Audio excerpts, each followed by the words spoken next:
আসসালামু আলাইকুম ওয়া রাহমাতুল্লাহি ওয়া বারাকাতুহু। আশা করি সবাই ভালো আছেন।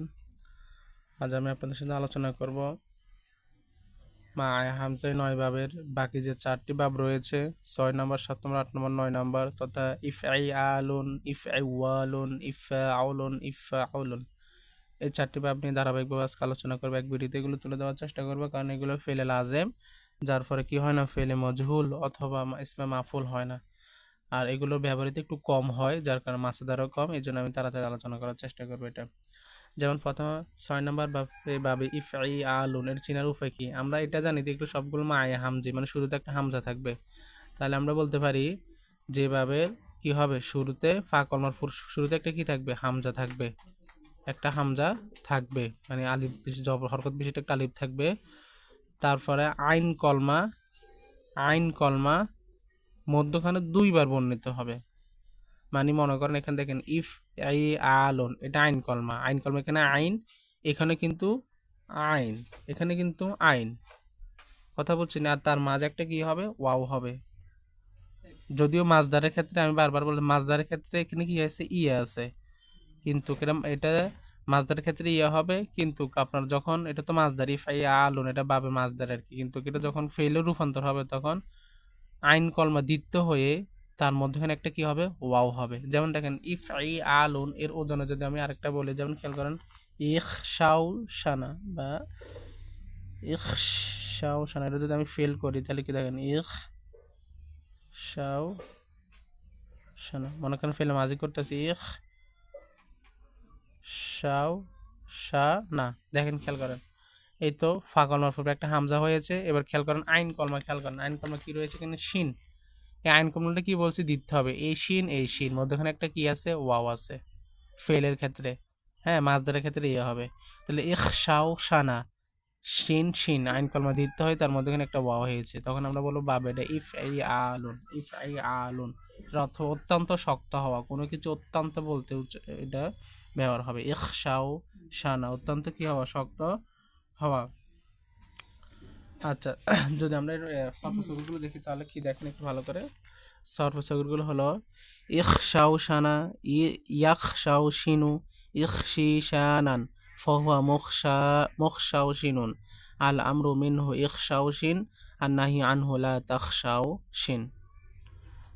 আশা করি বুঝছেন। এগুলো আমরা জানি কিভাবে চলাছে, মজারাত বহির্ভূত মাঝি থেকে কিভাবে আমরা কি করি, ফেলে মজারে করি, কিভাবে মাফুল গঠন করি, এগুলো আগেই বর্ণনা করা গিয়েছে। এগুলো ভালো করে একবার দেখে নেবেন, আর এটা কোনটা কোন সিগাগুলো সেগুলো একটু দেখে নেবেন। আচ্ছা, মাছদারগুলো দেখেন আল ইখরি রকু, কাপড় কি ছিঁড়ে যাওয়া, তাহলে কি ইখরাও রকা, দেখেন এখানে র আইন কলমা দ্বিত্ব হয়েছে, মানে 2বার বর্ণিত হয়েছে, আর মধ্যখানে ওয়াও হয়েছে। ইয়াখরাউরিকু, ইখরাউরিক, লা তাখরাউরিক, মুখরাউরিকুন। আচ্ছা, আল ইখলিলাকু, কাপড় পুরানো হয়ে যাওয়া, তাহলে ইখলাউলাকা, ইয়াখলাউলিকু, ইখলাউলিক, লা তাখলাউলিক, মুখলাউলিকুন, মুখলাউলিকুন, এখানে এটা সাকিন হবে, বুঝছেন, মুখলাউলিকুন। আচ্ছা, আল ইমলিলাহুন, ফানি লোনা হওয়া, তাহলে ইমলাউ লাহা, ইয়ামলাউ লিহু, ইমলাউ লিহ, লা তামলাউ লিহ, মুমলাউ লিহুন। আল ইহদিদাবু, আল ইহদিদাবু, পিঠ খোঁজ, মানে পিঠ খোঁজা হওয়া। ইহদাউ দাবা, ইয়াহদাউ দিবু, ইহদাউ দিবে, লাউ লা তাহ দাও দিবে, মুহদাউ দিবুন। এগুলো হলো এই মাছদারগুলো থেকে কোনটা বাবে ইফ ই আলুন এর ওজনে। আচ্ছা, যদি আমরা এরপর দেখি ইফ এ ওয়ালুন, এই বাবার চিনা সহজ পদ্ধতি হলো, শুরুতে তো একটা হামজা থাকবেই, শুরুতে একটা কি থাকবে, হামজা থাকবে, আর আইন কলমার পরে তাসদিদ যুক্ত একটা ওয়াও হবে। কি বললাম, শুরুতে হামজা, ফা কলমার পূর্বে হামজা থাকবে, আইন কলমার পরে তাসদিদ যুক্ত একটা কি থাকবে, ওয়াও থাকবে। যেমন এটার ওজন যদি আমি বলি, যেমন খেয়াল করেন ইজে লাউয়া, মনে করেন ইজে লাউ উই, ইজে লাউয়া দা, মাঝে থেকে বলি ইজে লাউয়া দা, ইয়া জেলা উইদা, দু, ইয়া জেলা উইদু। হ্যাঁ, কি মুজালাউইদুন ইসমে মাফউল থেকে। তাহলে দেখেন ইজলাওয়াদা, এখানে কি দেখেন শুরুতে একটা হামজা এবং এটা হচ্ছে আলামটা আইন কল, মাইন করার পর একটা কি তাজদালা ওয়াও। যদি এরকম হয় তখন এটা ভাবে ইফআইওয়ালুনের ওজন থেকে আসবে। এগুলো খুব কম ব্যবহার হয়, শুধু একটু দেখে নিলে হবে।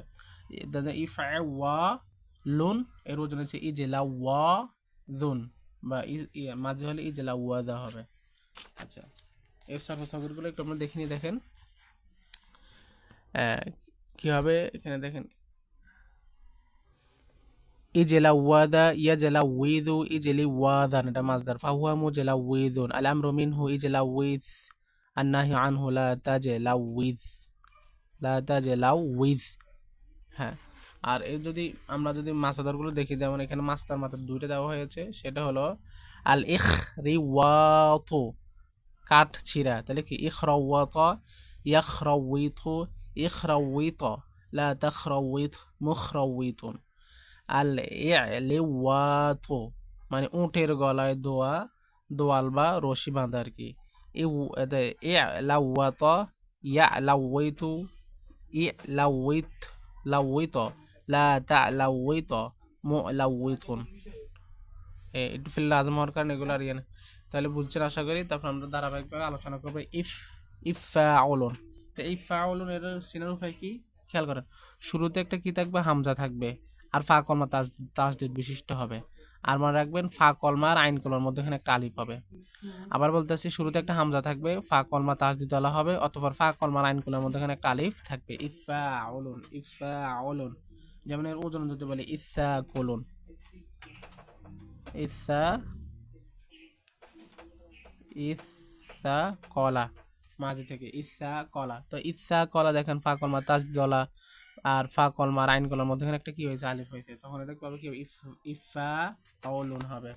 এর সর্বসাগর কি দেখেন, ইসা কলা ইয়াসা কলু ইসা কুলান ফাহুয়া মুসাকিলুন, আল আমরু মিনহু ইসা কল, আর নাহয়ু আনহু লা তাসাকল।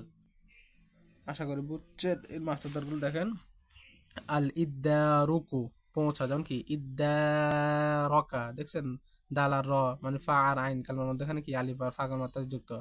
ইদ্দারকা ইয়াদ্দারকু ইদ্দারক লা তাদ্দারক মুদ্দারিকুন।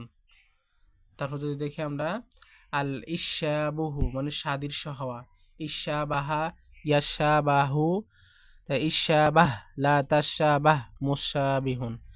আল ইসালুহ পরস্পর সন্ধি করা, ইসালাহা ইয়াসালাহু ইসালাহ লা তাসালাহ মুসালিহুন। আর ইসাকুতু ছেড়ে দাও, পড়ে যাওয়া, তাহলে ইসাকাতা ইয়াসাকাতু ইসাকাত লা তাসাকাত মুসাকিতুন। আশা করি বুঝছেন। তারপর ধারাবাহিক লাস্ট বা আপনার সেটা হচ্ছে কি ইফআউলুন, ইফআউলুন সেটা নিয়ে আলোচনা করব। সেটার সিনার উপরে কি শুধু একটা হামজা থাকবে এবং ফা কলমা এবং আইন কলমা উভয় তাসদিদ বিশিষ্ট হবে। আর আগেরটা ছিল শুধু ফা কলমা তাসদিদ বিশিষ্ট হবে, ফা কলমার আইন কলমার মধ্যে এখানে একটা লাম থাকবে, কিন্তু এটা হবে কি শুরুতে একটা হামজা অবশ্যই থাকবে, কারণ এগুলো তোমার আই হামজা অসলের বাপগুলো। তাহলে এখানে হামজা থাকবে আর ফা কলমা আর আইন কলমা উভয়টাই দিতে হবে তাসদিদওয়ালা, মানে তাসদিদওয়ালা হরফ হবে। যেমন এটা এর ওজন আমি বলতে পারি ইত্তাহুরুন, আর মাঝে থেকে নিলে কি হবে, এখানে ইত্ত ইত্ত ইত্তহার ইত্তহার ইফআউলু ইফআউলুন, মাঝে থেকে তো এখানে যাবে ইত্তহার ইত্তহার। আশা করি বলছেন। এটা সার্ফসাগুলো একটু দেখি আমরা। যেমন দেখেন ইত্তহার ইয়াত্তাহহারু ইত্তাহুরান ফাহুয়া মুত্তাহিরুন, আল আমরু মিনহু ইত্তাহহার, আন নাহয়ু আনহু লা তাতাহহার লা তাতাহহার। আচ্ছা, তো দেখেন এটার মাসাদরগুলো একটু আমরা দেখি। যেমন এখানে কি লেখছে দেখেন, আল ইজাম্মুলু চাদর পরিধান করা, তাহলে কি ইজাম্মাল ইজাম্মালা ইয়াজাম্মালু ইজাম্মাল আমাকে চাদর দিয়ে মরিয়ে দাও, লা তাজাম্মাল আমাকে চাদর মরিয়ে দিও না। মুজাম্মিলুন মুজাম্মিলুন চাদর পরিধানওয়ালা ব্যক্তি, মুজাম্মিলুন মুজাম্মিলুন। আচ্ছা, তারপর দেখেন আল ইদ্দরু অর্থ কি কান্নাকাটি করা। ইদ্দররা ইয়াদ্দররাউ ইদ্দররা লা তাদ্দররা মুদ্দররিউন। দেন আল ইজ্জান্নুবু দূর হওয়া, তাহলে কি ইজ্জান্নাবা ইয়াজ্জান্নাবু ইজ্জান্নাবে লা তাজ্জান্নাবে মুজ্জান্নিবুন। আল ইজ্জাক্কারু উপদেশ গ্রহণ করা, তো কি ইজ্জাক্কারা ইয়াজ্জাক্কারু ইজ্জাক্কার লা তাজ্জাক্কার মুযাক্কিরুন। ইদ্দাসসুরু ইদ্দাসসুরু চাদর পরিধান করা। ইদ্দাসারা ইয়াদ্দাসারু ইদ্দাসার লা তাদ্দাসার মুদ্দাসসিরুন। আশা করি বুঝছেন। এই হলো আমাদের হামজা ওয়াসলের 9 বাব, যেটা আমরা আজকে 4 বাব, এর আগে 5 বাব, মোট 9 বাব আমরা শেষ করেছি। তো আপনারা ভালো করে দেখে নেবেন। বেসিক কথা কিন্তু প্রথম বাবে আমি আলোচনা করেছি, ধারাবাহিকভাবে ওই বাবগুলো ওইগুলোর অনুসারে চলতেছে, একটু ভালো করে দেখে নেবেন। আর বেশি বেশি করে প্র্যাকটিস করবেন, মাসাদারগুলো দ্বারা এগুলো প্র্যাকটিস করবেন, তাহলে আশা করি মনে থাকবে। তো সবাই ভালো থাকবেন, সুস্থ থাকবেন। আল্লাহ হাফেজ। আসসালামু আলাইকুম ওয়া রাহমাতুল্লাহি ওয়া বারাকাতুহু।